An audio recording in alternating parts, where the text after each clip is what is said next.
Good morning, everybody. I'm Muriel Bowser. I'm the Mayor of Washington, D.C. I am joined by members of my cabinet, including public health officials for Washington, D.C. I want to start by thanking all members of our community and government agencies who have been working diligently to keep our community informed and to prevent the spread of germs. We all have a role to play in preventing COVID-19 from spreading in our community, and I'm grateful to everyone for doing their part. Over the weekend, we announced the first 2 presumptive positive cases of COVID-19 in Washington, D.C., and today I'm going to provide an update of those 2 cases and then take questions. The first case involved a D.C. resident in his 50s. For clarity, I will refer to him as patient 1. On Saturday, D.C. Health started its investigation of patient 1, and this investigation includes contact tracing. Early Sunday morning, based on information gathered by D.C. Health recommended temporarily pausing services at Christ Church, Georgetown, and the church further suspended all services and meetings until further notice. Later that morning, patient 1 identified himself as the rector of that church. D.C. Health has been reaching out to known contacts to begin the process of self-quarantine. And as of late last night, D.C. Health is recommending that anyone who visited Christ Church, Georgetown, either on February 24th or between February 28th and March 3rd, self-quarantine themselves at home for 14 days since the last time they visited the church. D.C. Health has been in communication with the church and has been reaching out to congregants with this information and guidance. Any person who visited the church on those dates should call D.C. Health or their health care providers if they develop symptoms or if they have experienced symptoms of COVID-19 in the 14 days since they visited the church. D.C. Health can be reached at 202-576-1117. Let me repeat those dates, either on February the 24th or between February the 28th and March the 3rd. Again, D.C. Health recommends that those people visiting the church self-quarantine for 14 days from the last time they visited the church. Congregants who do not have symptoms but have questions can also email D.C. Health at coronavirus@dc.gov. As of this morning, patient 1 remains hospitalized.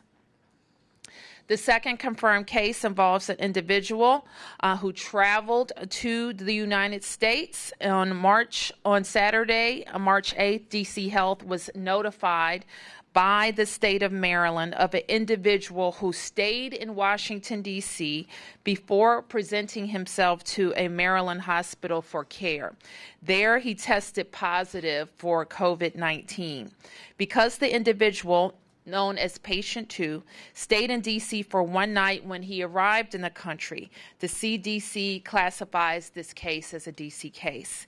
D.C. Health is also conducting contact tracing of patient 2. Based on D.C. Health's investigation, 3 individuals who stayed in the same residence as patient 2 were tested for COVID-19 on Sunday, and all 3 tests yielded negative results. Of these close contacts who tested negative is a staff member at the School Without Walls.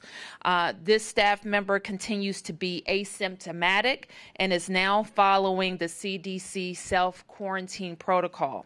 This means that there is no immediate risk to staff or students. To give the school's administration adequate time to communicate with staff and families, School Without Walls is closed today. Out of an abundance of caution, situation. We also deep clean the school, or will deep clean the school for students and staff to return to class tomorrow. As of this morning, patient 2 remains hospitalized. And that is where we are as of this morning. As we know, this is a fluid situation.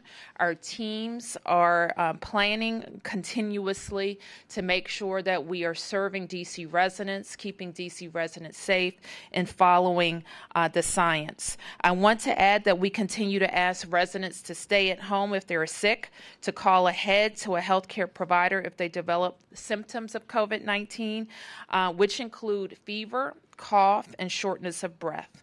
And with that, we will take your questions. Yes, sir.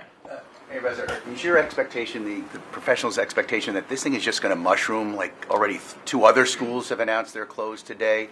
So any of these contacts or people who, like several hundred people probably went to Christ Church on those days, and if they're supposed to self-quarantine, this thing is just going to keep spreading in a quick and large way, isn't it not?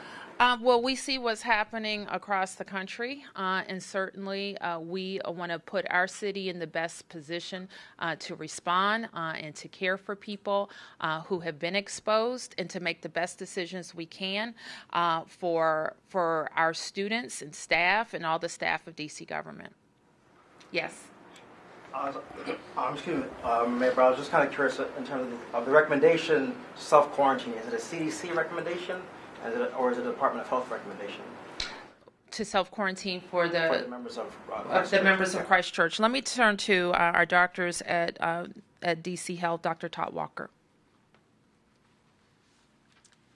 So it is a DC Health recommendation that is consistent and grounded in the science of the CDC. So there are very clear guidelines during disease transmissions when we are trying to control the spread of disease about what we should do to manage risk of exposure.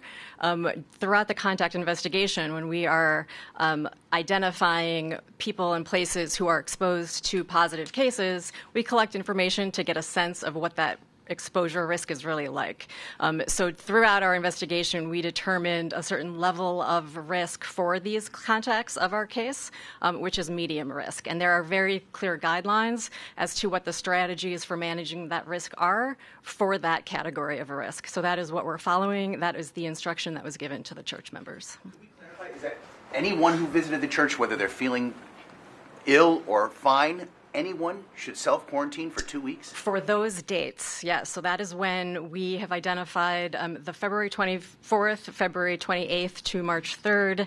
That is when our case was symptomatic. So anybody who was potentially exposed during that time, out of caution and best practices for disease control, that's the recommendation. Do you have any idea how many people that might be? Where are you coming from? Sorry. Do you have any idea how many people that might be? So several hundred people were potentially impacted, had interactions with the positive case during those dates. Can you tell us what kind of interactions? Was he giving out communion? Did he have direct contact, physical contact with these parishioners? So the definition for close contact, which is what I would provide as opposed to the specifics of the actual case, when we talk about close contacts, it is a person who is within 6 feet of a positive case who is having symptoms, and that usually includes also interacting with that person, but that's the CDC definition, is really within 6 feet. It also could mean close contact with a secretion of a positive case, again, who is symptomatic. The other category that's medium risk that we're not, that's not really applicable here, are people who live with the positive case while they're symptomatic, but they're able to be in a separate bedroom, use a separate bathroom, potentially have protective gear in their interactions. So all of those kinds of contacts are considered medium risk and would follow this guideline. Did this minister give out communion while he was infected? So we wouldn't give out the actual specifics of the case. But based on our investigation and what we've identified as the exposures, we're categorizing it as medium risk and following the standard protocols for that. Can I follow up on the patient or the woman we know as Maggie from social media? When I asked you this question on Saturday, you said that the reason she wasn't tested is she didn't meet all the CDC protocols. She had just been in an airport, and that she was getting better. Right after that, her family took to social media to dispute that, what you said Saturday, and the fact that she was not getting better. I'm just wondering if, once again, you could address that. Sure. So we have been in contact with the patient. We have been in contact with the provider. So we have made a decision and a determination based on the factors presented to us to test the case. And that's all the information that I'd want to give on any particular individual. Has she been tested now? Yes. She has been tested and is awaiting results? The sample will be delivered to the lab, and then the results will be out after that. Mm-hmm. You know, I'm curious as to wonder if you think this is a time where there is to be declared a state of emergency. You're recommending several hundred people at the church self-quarantine, a few schools have closed as some precaution. And we at the state we can declare a state of emergency, and also to the status of the Cherry Blossom Festival. I am evaluating if I need an additional power that I could achieve through a public health emergency, and that would be to impose quarantine if that became necessary. And we have 2 positive cases, both hospitalized, and if they are discharged from the hospital where they still need to be quarantined, I would need that power. So I'm doing that legal review. I'll brief the council, and I will make that decision probably later today. Yes. Mayor, you mentioned in a previous your unique situation and powers, that a state of emergency might be less necessary than another mayor of another city due to the unique structure. Or governor. Or exactly. Yeah. Can you walk me through? Sure, and I'll turn to Chris Rodriguez to talk in some specifics. But sometimes a state of emergency will allow the chief executive to impose some actions on lower municipalities. We don't have that issue. But what the state of emergency will allow us through a public health emergency is the big critical thing here is to impose quarantine if that became necessary. All of the cases and all of the situations we've been talking about today involve self-quarantine. So it's a recommendation from DOH that we expect people to follow. More than that, let me have Chris, where's Chris, come to talk about the situations of price gouging. I could also, with an emergency, require closings in that case. So let me ask Chris to talk about it. So, Chris Rodriguez, Director of D.C. Homeland Security and Emergency Management Agency. So as the mayor said, a declaration of a public emergency would give her expanded powers, and there's a long list of them, but some of the more significant ones, as the mayor mentioned, is to prevent price gouging, to impose curfews, to regulate business hours. So those are just some, and of course, as the mayor mentioned, also to impose quarantine. So those are some of the key authorities that a mayor would have under a public emergency, and so that's what we're evaluating at this time. So are you guys considering curfews? No. What I'm considering, as has been stated twice, Mark, is having the authority to do the things just mentioned by Director Rodriguez. Yes. And let me get to somebody who hasn't asked a question yet. Yeah. A question about preparations and with regards to, we've got some people hospitalized already with positive COVID-19. We've heard a lot about shortages with regards to disinfecting supplies and personal protective equipment. Can you talk a little bit about how we're sort of ramping up in the possibility that we're going to see more positive cases? I can certainly talk to you, and I'll turn to Director Rodriguez again to talk about the types of supplies that the district has ordered, and we will continue to order.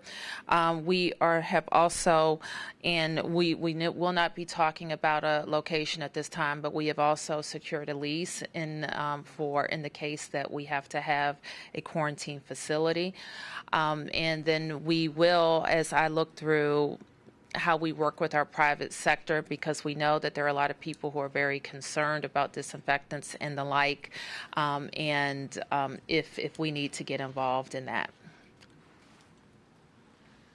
So as the mayor mentioned, we have been in constant contact with our first responders, making sure that they have the equipment that they need as they are on the front lines.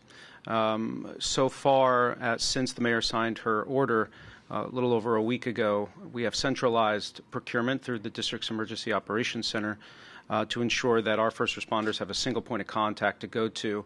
And again, at the mayor's direction, the Office of Contract and Procurement, the Office of the Chief Financial Officer have also stepped up the momentum in terms of pushing through a lot of procurements that are coming through. So far, we've had 25 requests, separate requests, for a variety of things, including N95 masks. For our first responders, we've ordered over 42,000 of them. In speaking to the fire chief, right now they are confident that they have what they need. But again, in the event that we need more, we will have them on hand. Will you also be working with the hospital systems? Yes. I'm sorry. I mean, so that will also be coordinated through the centralized office. Is that right? And what are the supplies looking like in that respect? Well, the centralized procurement is for what the district government needs at this time and for what our first responders need. Okay. Yes. Yeah, I know we have to go on living and all that, but there have been two conferences here in the district, APAC and CPAC. CPAC was in in Maryland. National Harbor, right? No, that's Maryland. Yes. But in this Not area. technically, actually. Are you concerned that you might find out a week or two from now that here at the National League of Cities, someone had it and you've been exposed by just coming here today? I am very focused on how we prevent the spread of germs and how we prevent the spread of COVID-19. We are not aware of any risk for this conference or others, and we continue to tell people if they're sick to stay home, don't attend conferences like this, and expose others. If the science tells us something different and that we need to amp up our concerns about meetings, then we will. I don't believe that's where we are right now. Yes. What about businesses, particularly small businesses, who are starting to feel the pinch? We've heard anecdotally from Chinese restaurants that people are not coming out to their restaurants to eat because of fears about this. Is there anything that the government can do to help these businesses, or what would you say to people who are, staying in and staying away from public gatherings? Well, what we know is, and we will continue to work with our federal government. We think that the federal government has a role to play, not only in making sure that we have the necessary supplies, testing kits and the like, which is crucial, but there may be a need for economic relief as well. And we think that we will be looking to the federal government to work on that. We will have some conversations about and with what we can recommend to the members of Congress or the administration. Yes? Yes, Mayor. Just kind of curious about the timeline of things. I mean, Sure. Can you help us understand the reasoning for saying this today as opposed to earlier yesterday when the news broke that it was a rector at the church? So I'm trying to understand the rationale for making this announcement, on a Monday morning as opposed to Sunday. Well, I think DC Health concluded its recommendations for self-quarantine late last night, and they began issuing that information to congregants at that point. So I think the earliest we were really prepared to make the comments about Christ Church Georgetown were late last evening. Yes, Sam. So I've heard that, for example, the head of a charter school was expressing some concern that if, in fact, the school was shut down, would they go out of business and things like that? Is that the same thing, or what, is it the concern for the stores, or is it one of those things where budgets have been passed so people continue to get paid? I think there's a... I'm not sure I understand your question, Sam. Well, my understanding is that the head of a charter school is concerned that if, for example, the school is shut down, right, that how do they pay their staff? I think that was one of the big concerns. I would be very interested in talking to that charter school leader. That is not how it works. That's not how it works. Then fine. Can I just ask generally what we've learned today? I just Sure. want to make sure we get it straight. So patient number one was a minister at a church, Correct. and you're recommending that anybody that went to these masses between February 24th and March 1st. Let me repeat it. Yes. So you don't have to repeat it. I'll repeat it. DC Health is recommending that anyone who visited Christ Church, Georgetown, either on February the 24th or between February the 28th and March 3rd, self-quarantine themselves at home for 14 days from the last time they visited the church. And that's patient number one. That's correct. And patient number two was a Nigerian who visited D.C. for 1 day. He had contact with people here. The people have tested negative so far, but he's hospitalized in Maryland. And because one of those people worked at School Without Walls, you're recommending that the school's closed today, and they're deep cleaning the school for that reason. Yes, and let me be clear about my decision to close the School Without Walls today. And it was for the purpose of communicating with staff and teachers and parents, who I'm sure have a lot of concerns, and doing it in an orderly way. And making sure, because one of our employees had a close contact with an infected and symptomatic person, even though our employee does not display any symptoms, I made the decision to do it out of an abundance of caution so that our communications with family and students could be orderly. And I expect the school to reopen tomorrow and staff and students to return. Yes? I want to ask about the Cherry Blossom Festival again. Yeah. Do you have plans for precautions, things like that? Well, we have, as you know, a number of festivals. The large, and I have a list somewhere of some festivals through April 3rd who have gone through our committee, our public space committee, our special events committee, and so there are a number of them, largely conducted outdoors, and it is our expectation that they will continue. Yes. Just kind of curious, I mean, for the folks at the church who don't have sick leave, if they stay out of work, they may lose a job. What do you say to the people who don't have the luxuries that some other people have to self-quarantine and stay at home? It is not, we don't see it as a nice to. It's a must to. If you've been exposed, you need to self-quarantine. And we recognize that there will be hardships for many people, not just in D.C., but in Maryland and Virginia. We know that there were congregants, not just from Washington, D.C., who attend Christ Church. We have some safeguards in Washington, D.C., however, with accrued sick and safe leave. And we hope that people are working with their employers to take advantage of that, which goes up to, for the most part, covers that quarantine period. Mayor Bowser, Yes. Governor Hogan took some action to ensure that those without medical insurance and those with big copays would still be able to get testing and treatment. Are you taking similar steps? What happens to people who either don't have health insurance in D.C. or large copays when it comes to getting tests and getting treatment? We'll work with our providers, and if we see that is happening, we will have our insurance commissioner address it in the coming days. We, as you know, Mark, unlike many places surrounding us, just about everybody in Washington, D.C. is insured. The copay issue may be an issue that I'll look into and address. Yes. One more question. Just kind of curious in terms of the city's outreach to the homeless. I mean, the homeless will have access to regular water like other folks do. What's the city been doing to outreach to the homeless in this scare of COVID-19? Did you ask about water? Water, yes. Yeah, I mean, Okay. yes. For hand washing. Hands, yeah. So we, and several weeks ago, our Deputy Mayor for Health and Human Services made a big order of hand sanitizers. You know that we have street outreach teams that are working with all of our residents who are unhoused and providing that hand sanitizer. And we continue to ask them to sanitize frequently and also watch their symptoms. Last question for Mark. Yes. Did you? I had a question. Okay. Mark's head.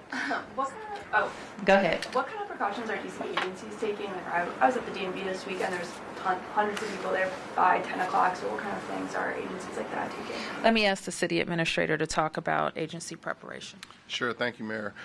We've been communicating with our agencies about proper hygiene practices and hand washing. We've made sure our agencies have orders for hand sanitizer, and putting those in our public facilities. And we're pressing the message that we're pressing to the general public that anyone who is symptomatic or has symptoms consistent with COVID-19 to stay at home and not engage with the public. And so as we talk many times throughout the week and really throughout the day, we're checking for any new information that would give us cause for concern, but we are providing that kind of sanitary messaging to our employees through posters and emails, as well as making sure they have the supplies they need. Mark, you good? Okay, thank you, everybody.